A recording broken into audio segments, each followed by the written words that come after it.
pudding has always mystified me. I mean, you put the mixture in the tin, you put hot water and cocoa on top, whack it in the oven, and before you know it, the sauce has sunk to the bottom and the cake's doubled in size. It occurred to me that this is a little bit like how we water our plants. We whack the water on top, trickles down where it's taken up by the plant roots, and the plants get much, much bigger. And I thought, what if we could water our plants from the bottom through a reservoir where the water can be taken up and delivered directly to the root system?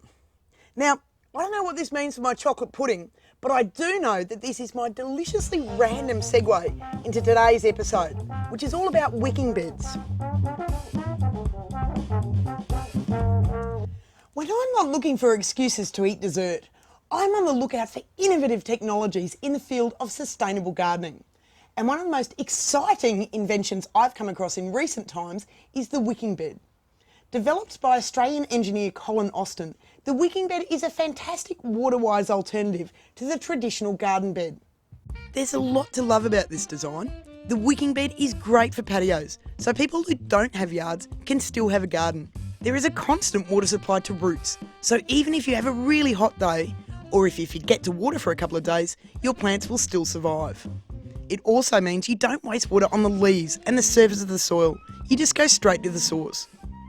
Because it's completely contained, there's no loss of water from the bottom of the bed, which is another great way of conserving water. Plus it means that the nutrients stay in the ecosystem. They don't leach away. So now I'm going to show you how you can build one of these little beauties. Choose a suitable site for your patch.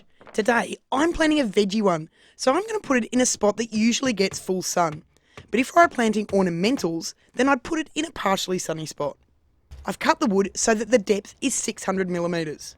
The bottom 300 millimetres is for the reservoir or water saturation zone, and the top 300 mil is for the growing and root zone. Wicking bed wizards all agree that water can't be wicked any further than 300 millimetres.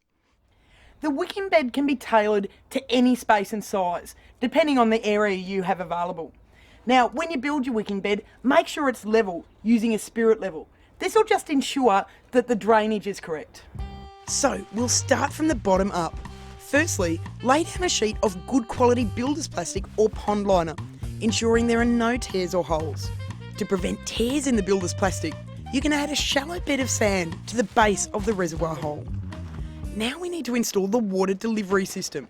To do this, whack about an inch of gravel or scoria into the bed for the horizontal pipe to sit on. Then install a length of 50mm PVC pipe attached to a PVC 90-degree elbow.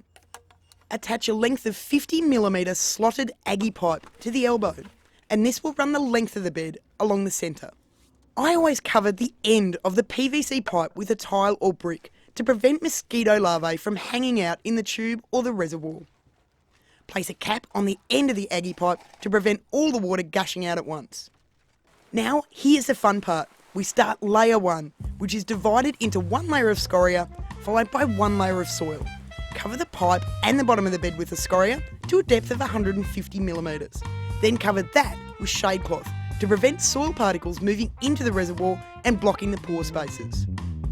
At this point, install the overflow, made from a tank adapter like this. Just put it in above the scoria layer, and this will stop the soil from becoming anaerobic and going a bit rancid. This means excess water can leave the wicking bed after significant irrigation or long periods of rain. One of the easiest ways to do this is to use a water tank tap outlet and drill an appropriate sized hole through the end of the wicking bed, opposite the water inlet. Fill the next 150ml of the wicking bed with a good quality retentive soil mix. This is a saturation layer, and it's not where your veggies will be planted. For the top 300ml of our wicking bed, fill it with a really good quality soil compost blend. I recommend half mushroom compost and half organic soil mix, as research suggests that wicking beds work best with a higher than usual amount of compost. Don't use the soil from surrounding gardens. Buy a few bags so that you rest assured it's the best possible quality. Add a straw-based mulch to about 5 to 7 centimetres, taking care not to cover the PVC pipe opening. Use a hose and fill the wicking bed reservoir using the PVC pipe opening. I use an old tomato stake as a dipstick. You want to fill the reservoir to about 200 ml.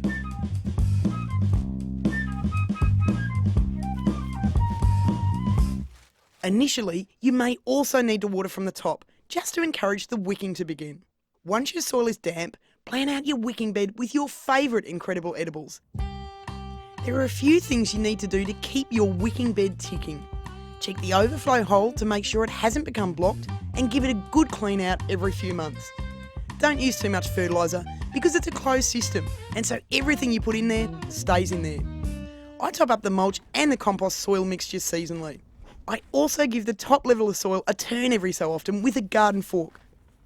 Wicking beds really are a fantastic invention. They make really efficient use of both water and nutrients, and they're great if you've got a limited space in which to garden.